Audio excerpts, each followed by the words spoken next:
Also ich weiß nicht, ich habe hier ein Stückchen, es ist ein Bürgerle, abgeschrieben von Hein Thyssen, durch Köster und der Auebusch. Kurz nach der Ersten Weltkrieg Haus in Bürgerle durch Köster Zimmermann. Er spielte auch die Orgel.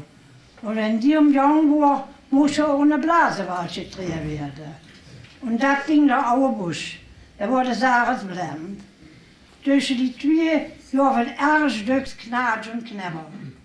Es war an einer Ostersonntag, in der Hommes Passur stimmte mit Gloria an, noch Göster hau alle Register getrug und spielte mit Gloria, so laut wie es mal ging.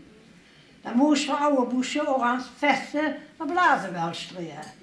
Aber da hauen der Morgen richtig los. Und drum muss der Wind all jetzt knapp. Du sagst doch, Göster, Allah Busch, mir Wind.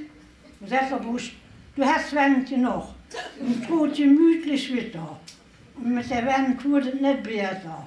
Du rief doch, Göster, wir, nun ziemlich nichts nützlich. Mir Wind, Busch. Aber der ist ruhig weg.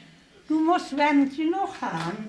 Ich weiß genau, wie viel Wind da über die Gloria kommt. Kijk mal, was du damit gut kannst.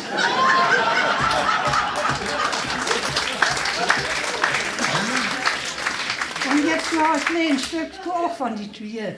Die hungern immer an den, die zwei. Es waren der Mai. Und Mutter Jadesmann, du hast noch Köster auf der Ohren, da wird mit der Auebusch an den. In der Mai werde ich gemeint, ich will Mutter Jadeslieder gespielt. Der Köster, wo der Auebusch al wird, kristallieren. Und sagt für ihn, nun pass auf, dass du Bescheid weißt mit den Blasebals. Ich spiele nur wunderschön prächtige. Der Auebusch, für je für immer, sagt für der Köster, Menke, spiel du mal wunderschön prächtige. Ich drehe eine Jungfrau ohne Makel.